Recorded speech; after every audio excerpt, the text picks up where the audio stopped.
ኢትዮጵያውያን የተዋሕዶ ልጆች ብዙ ገንዘብ ቢኖራቸው በገንዘባቸው ፍራሽ ወይም ደግሞ አልጋ ትገዙ ይሆናል እንጂ በእውነት እንቅልፍ መግዛት አይቻልም። እና በዚህ ዘመን መስዋዕትነት ሰማዕትነት ምን እንደሆነ ታውቃለህ? ሃይማኖትን አጽንቶ መያዝ ነው። በሃይማኖታችን እንድንኖር መድኃኔዓለም ይርዳል። ኢትዮጵያ ብዙዎቻችን በሃይማኖት አሊያም ደግሞ በክርስትናው የሕይወት ምዕራፍ ውስጥ እንኖራለን እንላለን እንጂ ዘመናዊነት የእግዚአብሔርን ቤት ካስረሳን ዓለምን ደግሞ ምዕመናን ጽድቃችንን እንደ ቀልድ ከመጠቀችብን ብዙ ጊዜ ሆኖናል። እኛስ የዕድሜ እኩሌታችንን ኖረናል። አሁን ላለው ትውልድ ግን አዝናለሁ።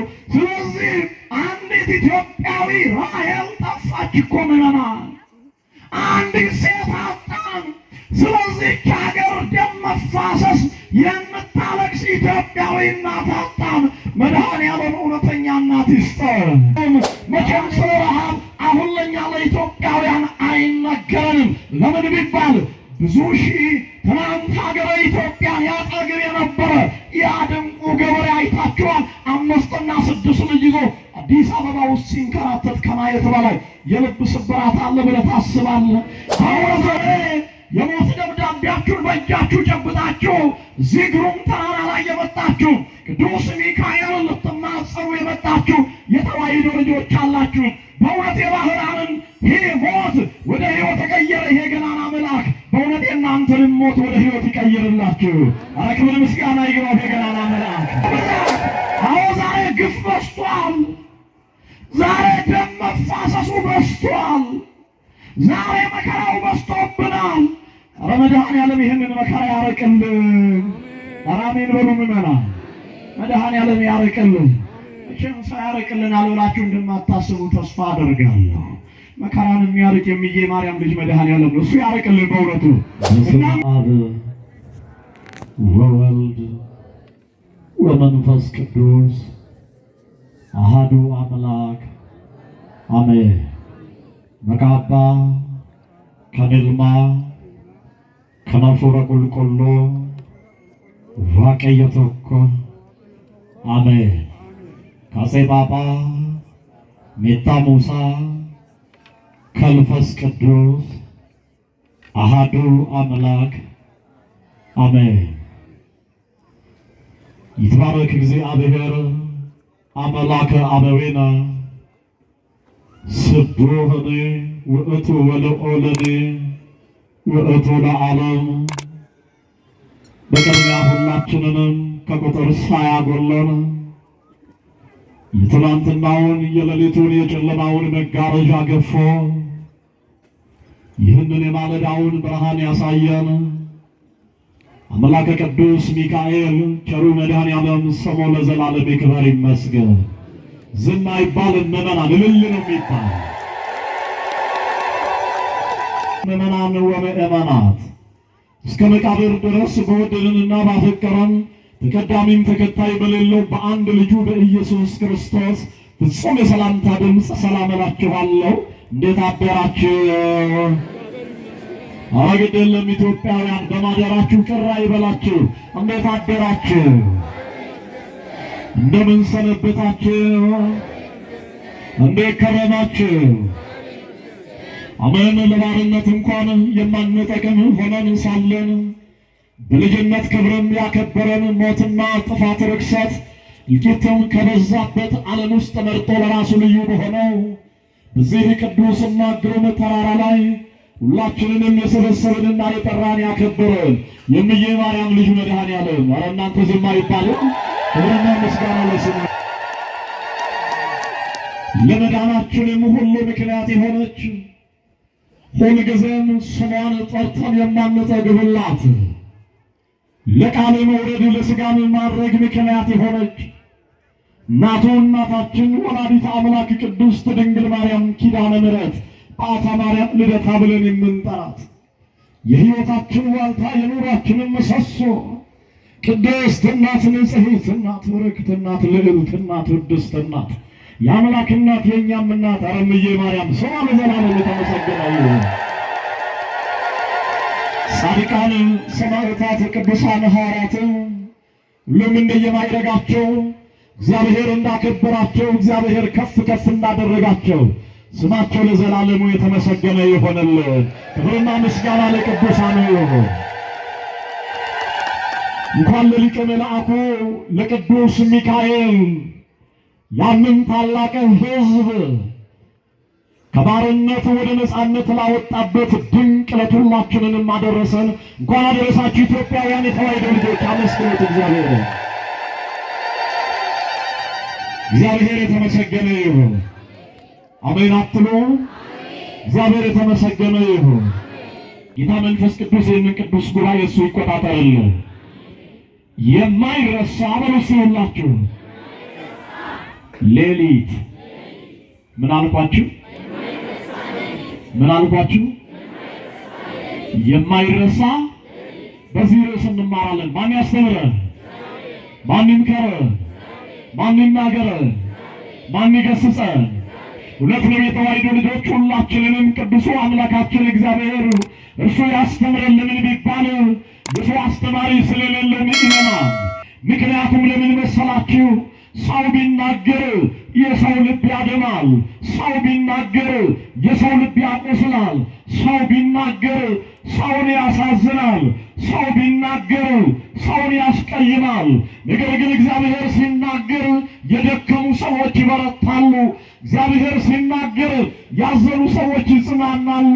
እግዚአብሔር ሲናገር በሕይወታቸው፣ በኑሯቸው፣ በትዳራቸው፣ በንግዳቸው፣ በትምህርታቸው፣ በእውቀታቸው፣ በአጠቃላይ ነገራቸው ተስፋ የቆረጡ ሰዎች ተስፋቸው ይቀጠላል።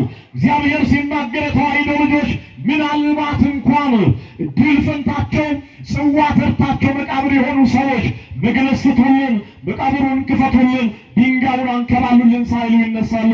ኧረ ክብርና ምስጋና ለአምላካችን ለእግዚአብሔር ይሁን። ስለዚህ የተዋሕዶ ልጆች እግዚአብሔር ዓላማ አለው። እግዚአብሔር ምክንያት አለው። እግዚአብሔር ያለ ዓላማ አልጠራንም። እግዚአብሔር በእውነቱ የተዋሕዶ ልጆች ትናንት አመና ከእኛ ጋር ይህንን ድንቅ በዓል ያከበሩ፣ ዛሬ ግን እዚህ መካከላችን የሌሉ እረፍተ ዘመን የገታቸው ድል ፈንታቸው ጽዋ ተርታቸው መቃብር የሆኑ ሰዎች አሉ። ኢትዮጵያውያን የተዋሕዶ ልጆች እኛ ግን ልብ በሉ፣ ጽድቃችን በዝቶ አይደለም፣ ልዕልናችንም ከፍ ብሎ አይደለም። አሁን በምህረቱ አደባባይ የተሰበሰበ ነው። በእውነቱ መጽሐፍም እንደሚለው በዚህ በሰቆቃወ ኤርምያስ ምዕራፍ 3 ቁጥር 23 ላይ ስታነቡ ያልጠፋ ነው ከእግዚአብሔር ምህረትና ቸርነት ነው ይላል። ኧረ ክብርና ምስጋና ይግባው ያላጠፋን መድኃኒዓለም። ሰማችሁ ነው አይደል? የሚንቀሳቀስ አይኖር። ይሄ የሚነገረው ምዕመናን ምድራዊ አይደለም፣ ሰማያዊ የሆነ ጊዜያዊ አይደለም፣ ዘላለማዊ የሆነ መለኮታዊ ቃል ነውና እባካችሁ የተዋሕዶ ልጆች ልባችሁን ለንጉሡ ለአምላካችን ለእግዚአብሔር ክፈቱ። ታላቁ የቤተ ክርስቲያናችን ቅዱስ ዮሐንስ አፈወርቅ እንዲህ ይላል። እዚህ በቅዳሴያችንም ላይ እንዲህ ተብሎ ተዘግቧል። ሀበነ እግዚኦ አዕይንተ አእምሮ ወትረኪያከ ይርአያ ይላል። አቤቱ ቅዱሱ አምላካችን እግዚአብሔር ሆይ ይላል። ልብ በሉ ምዕመናን፣ ይሄ የውጭ ጆሮአችንን ሳይሆን ውሳጣዊ የሆነውን የልባችንን ዓይን የልባችንን ጆሮ አንተ ክፈትልን ይላል። እውነት ነው የእግዚአብሔር ልጆች፣ መድኃኔዓለም የውስጥ ልባችንን ይክፈትልን። እሱን የምንሰማበትን እሱን የምናደምጥበትን አድምጠንም ደግሞ ፍሬ የምናፈራበትን የውስጥ ጆሮዎቻችንንና ዓይኖቻችንን ቸሩ መድኃኔዓለም ይክፈትልን። የተወደዳችሁ ምዕመናን እንግዲህ በዚህ ዕለት ቅድም እንዳልኳችሁ እንዲሁም እንግዳ ደራሽ እንደ ውሃ ፈሳሽ አይደለም የተሰበሰብነው ኢትዮጵያውያን የተዋሕዶ ልጆች። ራሱን የቻለ ሰፊ ታሪክ አለው። ነገር ግን ትንሽ ነገር እንነጋገራለን። በእውነት ሁላችሁም ሳትንቀሳቀሱ እንድትሰሙ በመንፈስ ቅዱስ ፍቅር ጋብዛችኋለሁ። የማይረሳ ሌሊት ይላል የትምህርታችን ርዕስ። ልብ በሉ ኢትዮጵያውያን የተዋሕዶ ልጆች፣ የትምህርታችንን ኃይለ ቃል የምናገኘው በታላቁ መጽሐፍ ቅዱስ በዚህ በኦሪት ዘጸአት ምዕራፍ 12 ቁጥር 42 ላይ ስትደርሱ የማይረሳ ሌሊት የሚል ቃል አለ። በመሰረቱ የዚህ ትምህርት መሰረታዊው አስፈላጊነት ክርስቲያኖችን ከድካም ወደ ብርታት በማሸጋገር ወደ ቀደመው ሃይማኖታዊ ጥንካሬያቸው መመለስ ነው። ምክንያቱም ዛሬ ብዙዎቻችን በሃይማኖት አሊያም ደግሞ በክርስትናው የሕይወት ምዕራፍ ውስጥ እንኖራለን እንላለን እንጂ ዘመናዊነት የእግዚአብሔርን ቤት ካስረሳን፣ ዓለምን ደግሞ ምዕመናን ጽድቃችንን እንደ ቀልድ ከመጠቀችብን ብዙ ጊዜ ሆኖናል። በዚህ ላይ በእኔና በእናንተ የሕይወት ምዕራፍ ውስጥ እግዚአብሔር ሲናገር ካለመስማታችን የተነሳ የተቀደሰውን የአምላካችን የእግዚአብሔር ግሳጼው በሕይወታችን ውስጥ ስለማያልፍ አሁን ብዙዎቻችን በኑሯችን ማረፍ አልቻልን። አሁን ብዙዎቻችን በትዳራችን ማረፍ አልቻልን። አሁን ብዙዎቻችን በንግዳችን ማረፍ አልቻልን። አሁን ብዙዎቻችን በእውነት በእውቀታችን የዓለምን ሕዝብ እንኳን እጁን በአፉ ላይ የሚያስጭን አስደናቂ ነገር እንኳን ቢኖረን አልያም ደግሞ ምዕመናን ልብ በሉ ቤታችንን በከዋክብትና በጨረቃ መካከል እንኳን ብንሰራ በእውነት ዛሬ ብዙ ሚሊዮን ብር እንኳን ቢኖረን ማረፍ አልቻልን። ልብ በሉ ኢትዮጵያውያን የተባይደ ልጆች ብዙ ገንዘብ ቢኖራቸው በገንዘባቸው ፍራሽ ወይም ደግሞ አልጋ ትገዙ ይሆናል እንጂ በእውነት እንቅልፍ መግዛት አይቻልም። ልብ በሉ ዛሬ በገንዘባቸው ክሊኒክ ገብታቸው መድኃኒት ትገዙ ይሆናል እንጂ ጤና መግዛት አይቻልም። ኧረ መኝታችንን ያነጠፈልን መድኃኒዓለም የጤንነትን ባለቤት ቸሩ መድኃኒዓለም ኧረ ስሙ ይክበር ይመስገን። እናንተ እግዚአብሔር ልጆች አሁን ልብ በሉ የማይረሳ ሌሊት ይላል ትምህርታችን ርዕስ። በመሰረቱ አባቶቻችን ሲናገሩ ነገርን ከስሩ ውሃን ከጥሩ ይላሉና ጠቅለል አድርገን የዛሬውን ታሪክ እንመለከታለን። ጌታ መንፈስ ቅዱስ ይህንን ቅዱስ ጉባኤ እሱ ይቆጣጠርልን። ቅድም እንደነገርኳቸው ኃይለ ቃሉ የተዘገበው በዚህ በኦሪት ዘጸአት ምዕራፍ 12 ቁጥር 42 ላይ ተዘግቦ ያለ የእግዚአብሔር ቃል ነው። በመሰረቱ ይህንን ኃይለ ቃል የተናገረው ወይም ደግሞ በመጽሐፍ ቅዱስ ላይ የዘገበልን ርዕሰ ነቢያት ወይም ሊቀ ነቢያት ቅዱስ ሙሴ ነው። ሙሴ ማን ነው? የተዋሕዶ ልጆች ሙሴ ማለት የቃሉ ትርጉም በእውነት ታላቁ የቤተ ክርስቲያናችን ሊቅ አለቃ ኪዳነ ወልድ ክፍሌ በመዝገበ ቃላታቸውም ላይ እንደዘገቡት ሙሴ ማለት እጓለ እማይ ማለት ነው። ምን ማለት ነው? ከውሃ የተገኘ ወይም ደግሞ የዋህ ማለት ነው። ሙሴ የተዋሕዶ ልጆች በ5989 ዓመተ ዓለም ገደማ የነበረ ታላቅ ነቢይ ነው። የሚገርመው ሙሴ አባቱ እንበረም ይባላል፣ እናቱ ደግሞ ዮካብድ ትባላለች። ምዕመናን የተዋሕዶ ልጆች ሊቀ ነቢያት ቅዱስ ሙሴ እሱ በጻፈው በዚህ በኦሪት ዘጸአት ምዕራፍ 12 ቁጥር 42 ላይ ስትደርሱ በእውነት የማይረሳ ሌሊት ብሎ ዘግቦታል።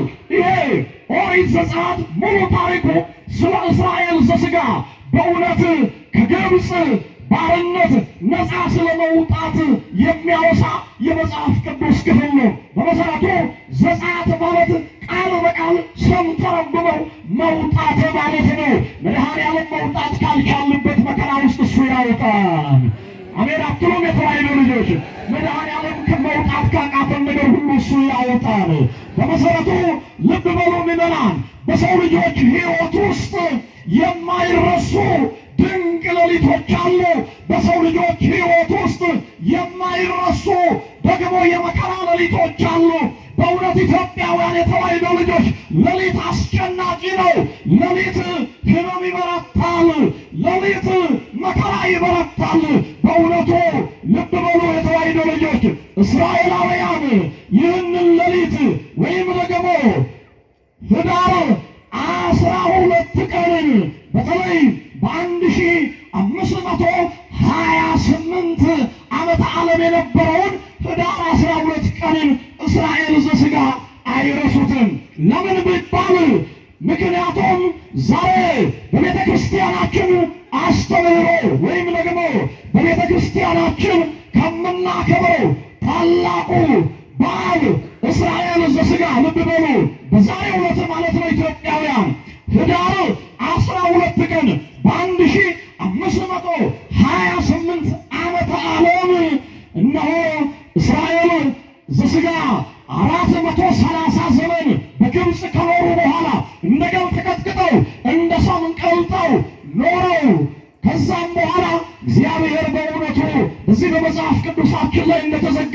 በመሰረቱ መሰረታዊውን ቁም ነገር መጨበጥ እንድትችሉ በዚህ ታሪኩ በመጽሐፈ ኦሪት ዘጸአት ምዕራፍ 12 ከቁጥር 1 ጀምራችሁ ስታነቡ የአንድ ተጓዥ ሕዝብን ታሪክ ታገኛላችሁ። የተዋሕዶ ልጆች ይሄ ታሪክ የሚያጠነጥነው በአንድ ወቅት ላይ ይላል መጽሐፍ ስንዴ ልመና ወደ ግብፅ ወርዶ ከዛሬ ነገ እመለሳለሁ ሲል እጁን ለጥጋብ አሳልፎ ሰጥቶ በቀላሉ መውጣት ስላቃተው ስለ እስራኤል ዘሥጋ የሚተርክ ታሪክ ነው። የተወደዳችሁ ምዕመናን፣ በነገራችን ላይ እስራኤል ዘሥጋ ያለ ምክንያት አይደለም ወደ ግብፅ የወረዱት። በመሰረቱ ይሄ ሕዝብ የእግዚአብሔር ሕዝብ ነበረ ወይም የእግዚአብሔር ሕዝብ ነው ይላል። ይህ ሕዝብ ወደ ግብፅ የወረደው በረሃብ ምክንያት ነው። ረሃቡ ደግሞ ታውቃላችሁ የተዋሕዶ ልጆች ጊዜ አይሰጥም፣ ቀን አይሰጥም፣ ሰዓት አይሰጥም። እስራኤላውያን ተራቡ ይላል። እግዚአብሔር ከረሃብ ይሰውረን ሁላችንን። ረሃብ ክፉ ነው የተዋሕዶ ልጆች ልብ በሉ። ረሃብ አስጨናቂ ነው። መቼም ታውቃላችሁ አሁን በሀገራችን በኢትዮጵያ ብዙ ሺህ ሕዝብ ተርቧል። እግዚአብሔር ረሃብን ከዚች ሀገር ያርቅልን። አሜን አትሉ? መድኃኔዓለም ረሃብን ከዚች ሀገር ያርቅልን። የሚገርመው ይህ ሕዝብ የእግዚአብሔር ሕዝብ ነው። ነገር ግን ይላል መጽሐፍ ተርቧል፣ ተጠምቷል። ደግሞም አሁን ያለው ይላል በባርነት ነው። እግዚአብሔር ከባርነት ይሰውረን። እስራኤላውያን በግብፅ ባርነት ነው የተያዙት። ባርነት አስከፊ ነው የተዋሕዶ ልጆች። ባርነት አስጨናቂ ነው። ባርነት የነፃነት አየር የሚተነፈስበት ሕይወት አይደለም። ምናልባት መካከለኛው ምስራቅ የሄዳችሁ፣ አውሮፓ የሄዳችሁ፣ በተለይ ወደ እስያ የተጓዛችሁ ሰዎች ስለ ባርነት በደንብ ይገባችኋል ብዬ አስባለሁ። ለምን እንደሆነ ታውቃላችሁ? ባርነት አስጨናቂ ነው። እስራኤል ዘሥጋ በመሰረቱ እስራኤል ማለት የቃሉ ትርጉም የእግዚአብሔር ሕዝብ ማለት ነው። ይሄ የእግዚአብሔር ሕዝብ የሆነ እስራኤል በረሃብ ምክንያት ይላል ቅዱሱ መጽሐፍ 70 ሰዎች ሆነው ወደ ግብፅ ወረዱ። ስንት ሰዎች ሆነው? በምን ምክንያት? በረሃብ ምክንያት። ለዚህ ነው ሐዋርያት እንዲህ አሉ፣ እምነ ረሃብ የይስኩናት። እውነት ነው፣ ከረሃብ ጦርነት ይሻላል አሉ። ለምን ቢባል ምዕመናን፣ ረሃብ ቅድም እንደነገርኳቸው ረሃብ አስጨናቂ ነው፣ ጊዜ አይሰጥም። መቼም ስለ ረሃብ አሁን ለኛ ለኢትዮጵያውያን አይነገረንም። ለምን ቢባል ብዙ ሺህ ትናንት ሀገረ ኢትዮጵያን ያጠግብ የነበረ ያድንቁ ገበሬ አይታችኋል። 5 እና 6 ልጅ ይዞ አዲስ አበባ ውስጥ ሲንከራተት ከማየት በላይ የልብ ስብራት አለ ብለህ ታስባለህ? በእውነቱ እግዚአብሔር ለዚች ሀገር ይሁናት። አሜን በሉ። መድኃኔዓለም ይሁናት እችል ለዚች ሀገር።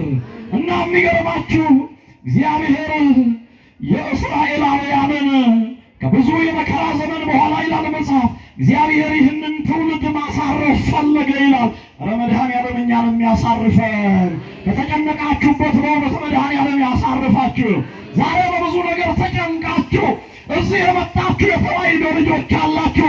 በእውነት ቅዱስ ሚካኤል ከጭንቀት ይገላግላችሁ፣ እረፍት ይስጣችሁ የገናና መልአክ። የሚገርመው ከብዙ የመከራ ዘመን በኋላ ይላል መጽሐፍ እግዚአብሔር ይህንን ትውልድ ማሳረፍ ፈለገ። እግዚአብሔር ይችላል። የተዋሕዶ ልጆች እግዚአብሔር የማይችለው ምን ነገር አለ? እውነት ነው። የእግዚአብሔር ልጆች በዚህ ዘመን ታውቃላችሁ፣ እግዚአብሔር እኛን እንኳን ችሎናል እኮ ምዕመናን። ክፋታችንን ችሎ፣ ተንኮላችንን ችሎ፣ ኃጢአተኛነታችንን ችሎ፣ በደለኛነታችንን ችሎ። የተዋሕዶ ልጆች በእውነት እግዚአብሔር ያልቻለን በምን ይሆን? እግዚአብሔር ስለቻለን እኮ ነው ምዕመናን። እኛ እኮ ሰው አልችልን ብሎናል። እሱ ይቻለን። አሁንም በእውነቱ የሚገርማችሁ አንድ ነገር ልንገራችሁ። እዚህ አዲስ አበባ አድዋ 00 የሚባለው ስፍራ ላይ የዛሬን ያድርገውና ይሄ የመገናኛ ታክሲ የሚጫንበትን የምታውቁ ሰዎች ከዛ አካባቢ ወደ ቀጨኔ መድኃኔዓለም ችሎት የሚባል ሰፈር አለ። ምን የሚባል ችሎት የሚባል ሰፈር አለ። እና ወያሎቹ ሲጣሉ ይገርመኛል። ብዙ ጊዜ እዛ ጋር ታክሲ ስሳፈር ምን ይላሉ መሰላችሁ? መድኃኔዓለም ችሎት፣ መድኃኔዓለም ችሎት ይላሉ። እየሰማችሁኝ ነው? ማን ችሎት? ማን ችሎት?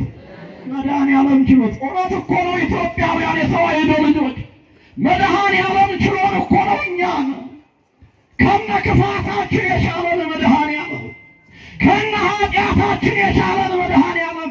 ሰው እኮ ቢሆን አጥፍቶን ነበር። ኧረ ያጠፋን መድኃኔዓለም እናንተ ዝም አይባለው ኢትዮጵያውያን። ያላጠፋን መድኃኔዓለም ስሙ ይክበር ይመስገን።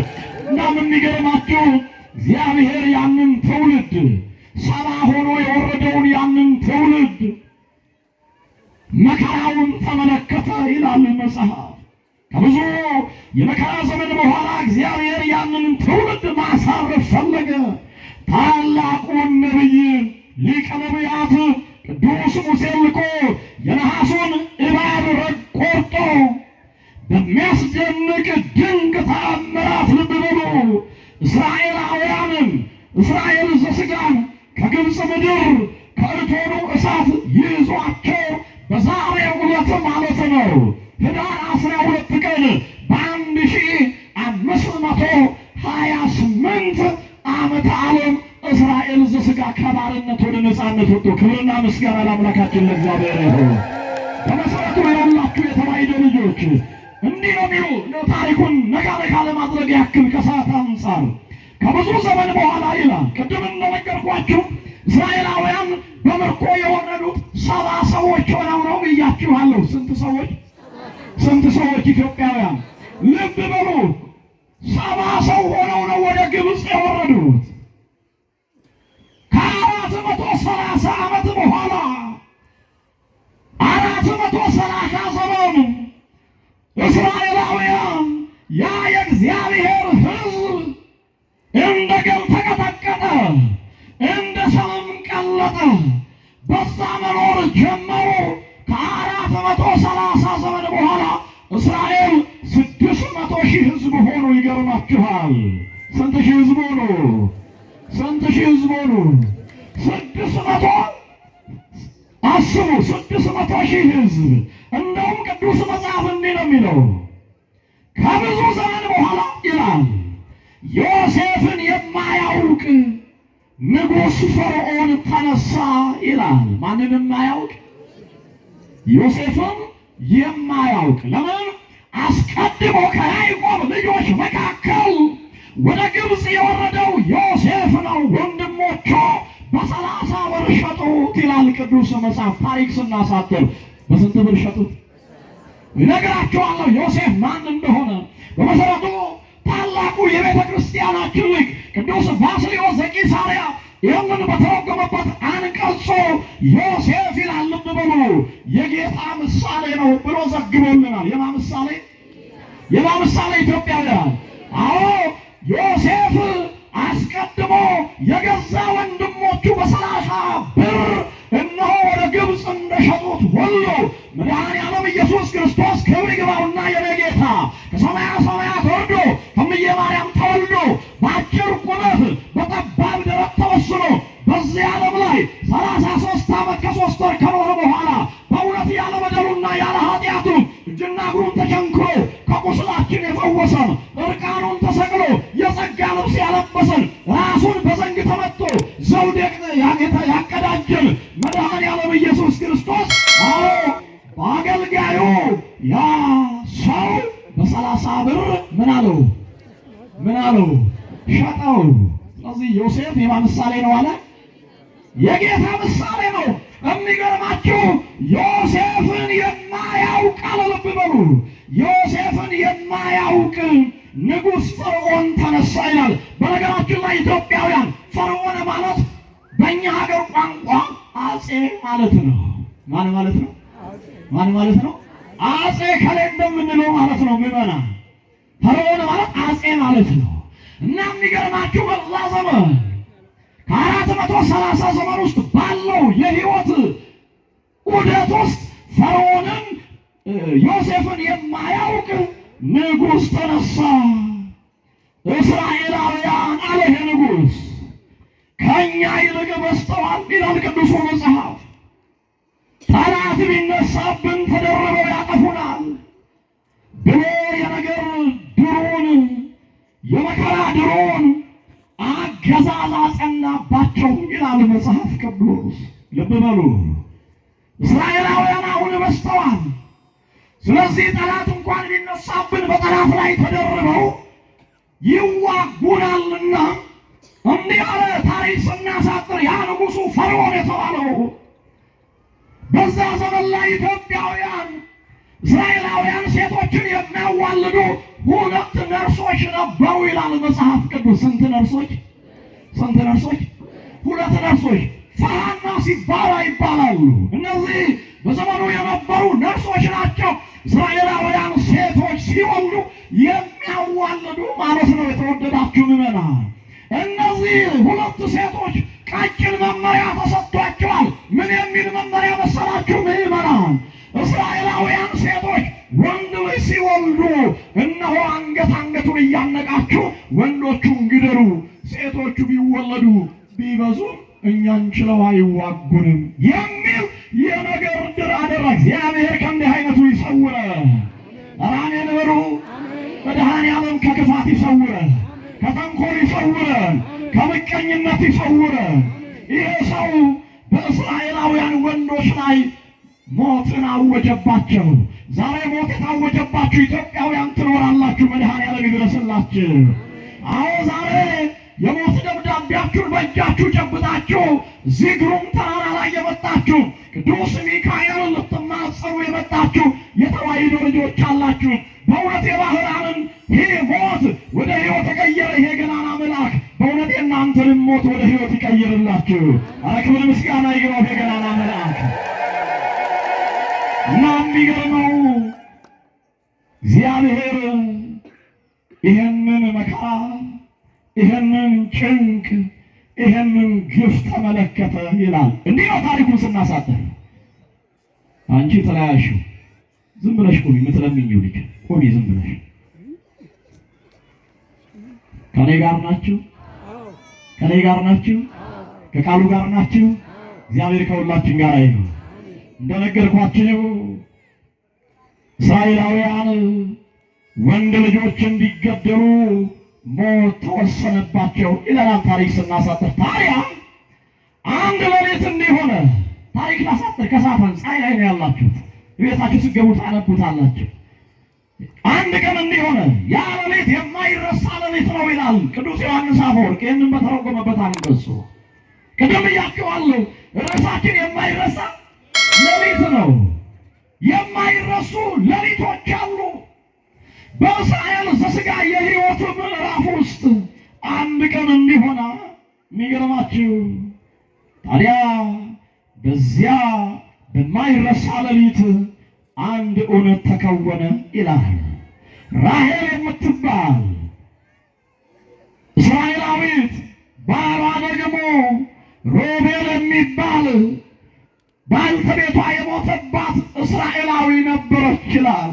አዎ ዛሬ ባሎቻችሁ የሞቱባችሁ ልጆቻችሁን ብቻችሁ የምታሳድጉ ድንቅ እናቶች እንዳላችሁ አውቃለሁ። መድኃኔዓለም ከጎናችሁ ይቆምላችሁ። አሜን በሉ። መድኃኔዓለም ከጎናችሁ ይሁንላችሁ። በእውነቱ ይህች ራሔል እንደውም ታላቁ የቤተ ክርስቲያናችን ሊቅ ቅዱስ ኤራቅሊስ እንዲህ ይላታል። የእስራኤላውያን እናት ነው የሚላት። የማን ናት? አዎ የእስራኤል ዘሥጋ እናት ብሎ ተርጉሞታል። የሚገርማችሁ ይህቺ እስራኤላዊት ራሔል ባልተቤቷ ሮቤል ይባላል። ኢትዮጵያውያን የተዋሕዶ ልጆች ልብ ብላችሁ ስሙ። በድንገት እረፍተ ዘመን ገፋው ይላል። ባሏ ሞተባት ማለት ነው። የሚገርማችሁ ባሏ ሲሞት ቅድስት ራሔል ሁለት መንታ ልጆች በሆዷ ጸንሳ ነበረ። ስንት መንታ ልጆች? ስንት መንታ ልጆች? ስንት መንታ ልጆች? የትኛዋ ኢትዮጵያዊ እናት ናት? ምዕመናን ልብ በሉ። ነገ ስለ ልጇ ስለምትቋጥረው እንጀራ ማታ እያሰበች የማታድር ኢትዮጵያዊ እናት አለሽ በዚህ ዘመን ምዕመናን። ኧረ መድኃኔዓለም ይቁምልን። አሜን በሉ ምዕመናን። እሱ ይቁምልን። የሰው እርዳታ አትጠብቁ ምዕመናን፣ እርዳታችን ሁሉ ይላል መጽሐፍ ከመድኃኔዓለም ነው። ኧረ ክብር ምስጋና ይግባው በእውነት መድኃኔዓለም። አዎ እርዳታችን ከሱ ነው።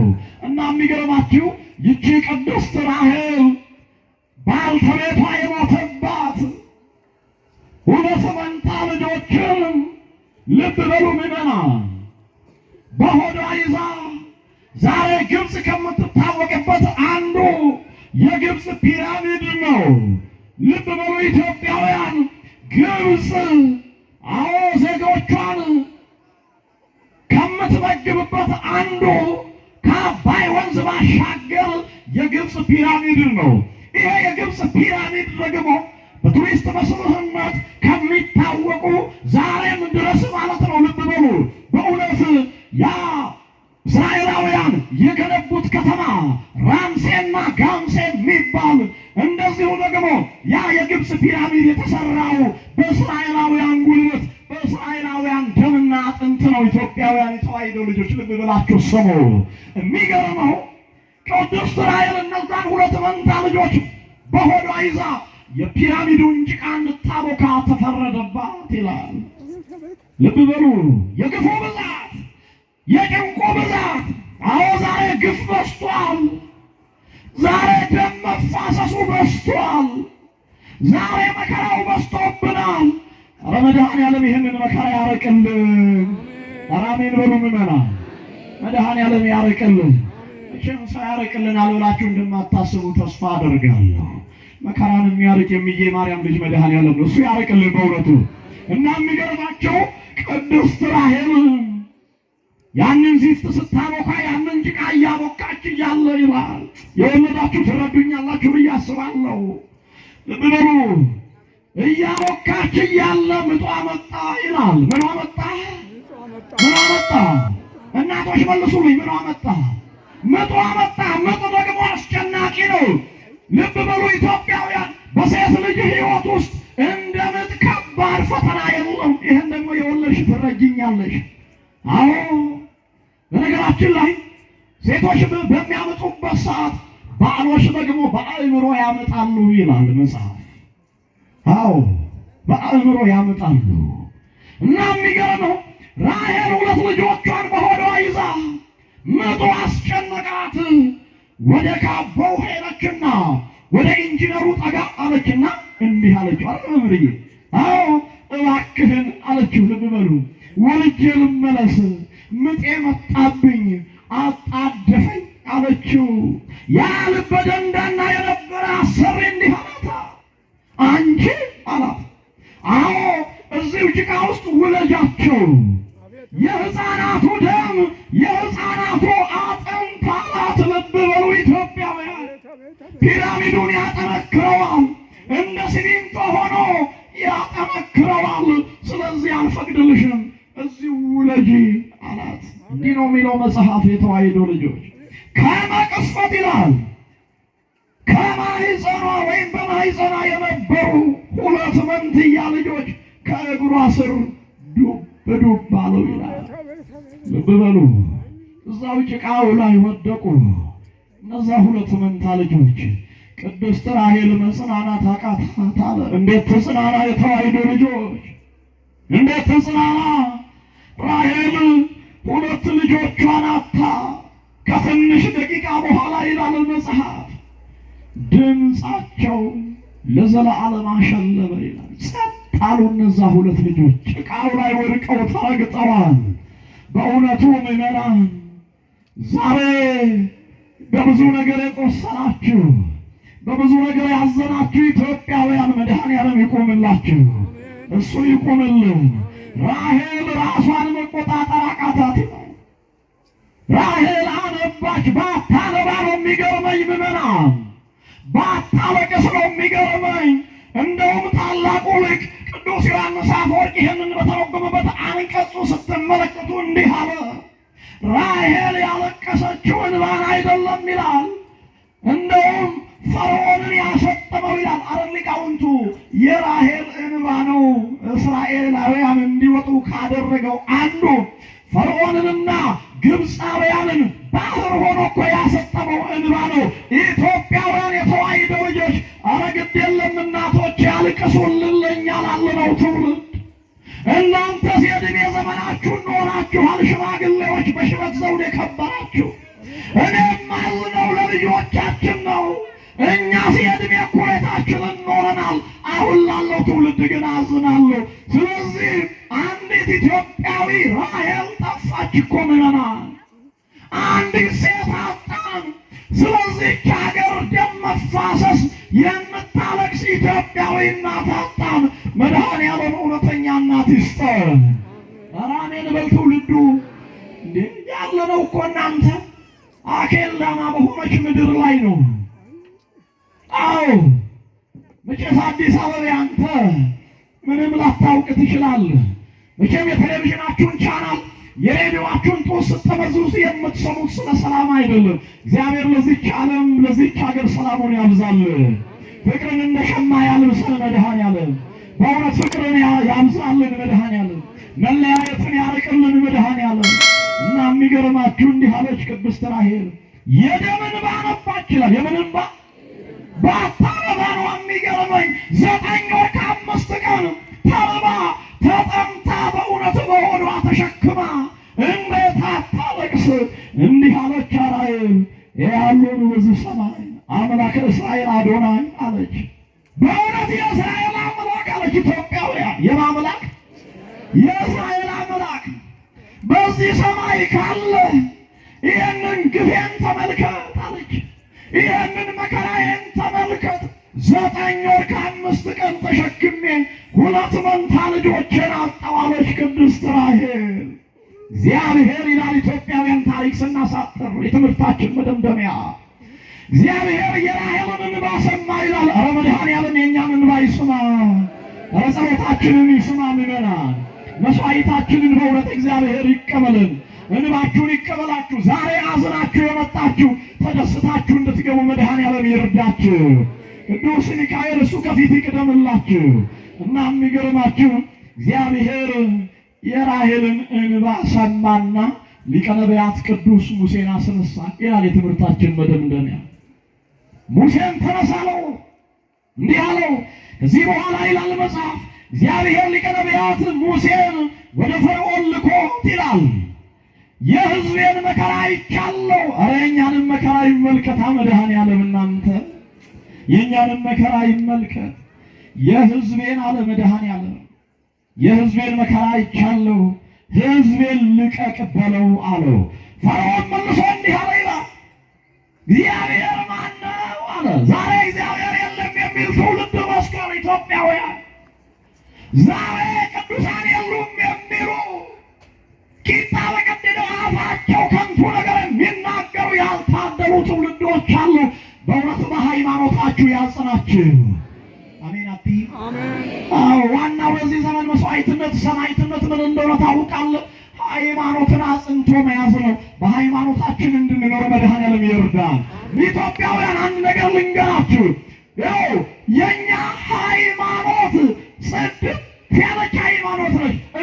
እንኳን የሌላት ሰማዕታቱ ደም ያፈሰሱላት በአጥንትና በደም የተመሰረተች ሃይማኖት ናት። ኧረ የተዋሕዶ ልጆች ያደረገን መድኃኔዓለም ኧረ ስሙ ይክበር ይመስገን። እናንተ ተዋሕዶ መሆን መታደል ነው።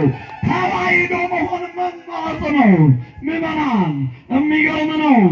እግዚአብሔር ማን ነው አለ ፈርዖን። በዚህ ጊዜ ይላል እግዚአብሔር ግብፅን በመከራ ማዕበል መታት ይላል። እግዚአብሔር ከዚህ ይሰውረን። አሜን አትሉም?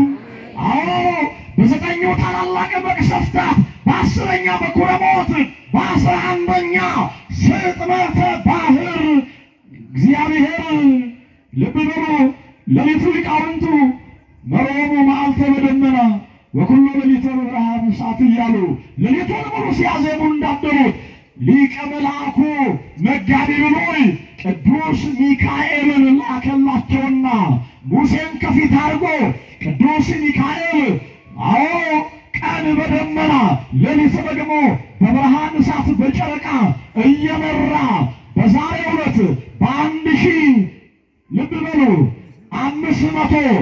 528 ዓመተ ዓለም ኅዳር 12 ቀን እግዚአብሔር በቅዱስ ሚካኤል መሪነት ፊታችን እየባረከን ያለው ይሄ ገናና መልአክ ያንን እስራኤል ዘሥጋን ከ430 ዘመን በኋላ የባርነትና የመከራ የጭቆናና የግፍ ሕይወት በኋላ ልክ በዛሬው ዕለት ኅዳር 12 ቀን ባህረ ኤርትራን ከፈለና ማርና ወተት ወደምታፈስዋ ወደ ከነዓን ምድር ከግብፅ እንዲወጡ አደረጋቸው። ክብር ምስጋና ለቅዱስ ሚካኤል ይሁን። ተባይደሉ ልብ በሉ። እስራኤላውያን ከግብፅ የወጡት በሙሴና በመጋቢ ብሉይ በቅዱስ ሚካኤል መሪነት ነው። ቅዱስ ሚካኤል ከፊት እየቀደመ ሙሴ እየተከተለ ያንን ግማሽ ሚሊዮን ሕዝብ 600,000 ሕዝብ በዛሬው ዕለት ባህረ ኤርትራን እንደ ግድግዳ ከፍሎ ያሻገራቸው ይሄ ገናና መልአክ ነው። እኛንም ከመከራ ያሻግረና፣ ከተጨነቅንበት ያሻግረና፣ ከረሃብ ያሻግረና። መድኃኔዓለም በእውነት ከሐዘን ያሻግራችሁ ቅዱስ ሚካኤል። በእውነቱ ቅዱስ ዮሐንስ አፈወርቅ እንዲህ ይላል። ራሔል አለ የመጨረሻ ሐሳቤ ራሔል አላት የሔዋንና የገነት ምሳሌ ናት ይላል። ራሔል ልብ በሉ። ፈርዖን ይላል ምዕመናን የዲያብሎስ ምሳሌ ነው። የማ ምሳሌ ነው? ዛሬም እኛን እያሰጠመ ያለ እርስ በርስ እያገዳደለ ያለ ፈርዖን የተባለው ያ የብሉይ ኪዳኑ ፈርዖን የዛሬው ዲያብሎስ ነው። ስለዚህ ቅዱስ ዮሐንስ ምን አለ? ፈርዖን የዲያብሎስ ምሳሌ፣ ግብፅ የሲኦል ምሳሌ፣ ሙሴ የጌታ ምሳሌ። ኧረ ክብር ምስጋና ይግባው መድኃኔዓለም፣ ክብር ምስጋና ይግባው የኔ ጌታ። አዎ በሙሴ መሪነት ቅድም እንዳልኳቸው በ1528 ዓመተ ዓለም በዛሬው ዕለት እስራኤል ዘሥጋ በቅዱስ ሚካኤል መሪነት። ለዚህ ነው በትንቢተ ዳንኤል እንዲህ አለ። ምዕራፍ 12 ቁጥር 1 ላይ እንዲሚል ቃል አለ። በዚያም ዘመን ይላል ስለ ሕዝብ ልጆች የሚቆመው ታላቁ ሚካኤል ይነሳል ይላል። ኧረ ለእኛም ይቆምልን ቅዱስ ሚካኤል፣ ለእኛም ይቆምልን ቅዱስ ሚካኤል። በእውነት እስራኤላውያንን ያሻገረ ቅዱስ ሚካኤል እኛንም ይህንን ክፉ ዘመን ያሻግረን፣ የመከራውን ዘመን ያሻግረን፣ የረሃቡን ዘመን ያሻግረን፣ የጭንቁን ዘመን ያሻግረን፣ የማልቀሱን ዘመን። በእውነቱ እስራኤላውያን ያቺ ሌሊት የማይረሳት ትምህርታችን ርዕስ ምንድን ነው? የማይረሳ ሌሊት ነው። አዎ ድንቅ ሌሊቶች አሉ። እኛንም በእውነት መድኃኔዓለም ከምንፈራው ነገር ሁሉ በቅዱስ ሚካኤል ምልጃ ያሻግረን፣ የሰማነውን በልቦናችን ያሳድርብን፣ የታመሙትን ይፈውስልን፣ የታሰሩትን ያስፈታልን፣ የተራቡትን ጌታ መንፈስ ቅዱስ እሱ በቸርነቱ ይመግብልን። የሰው ልጅ ፍጻሜው ሲያምር ነውና መድኃኔዓለም የሁላችንን ፍጻሜያችንን ያሳምርልን። ሀገሪቷን ከጥፋት እኛንም ከስደት ይሰውረን። ታቦቱን በመንበሩ ካህናቱን በደብሩ ያኖርልን። ለገበሬው ምርቱን ለነጋዴው ወረቱን ያብዛልን። መጨረሻችንን ያሳምርልን። ኧረ ከፍ ባለ ድምፅ ይህን ንጉሥ አመስግኑታ።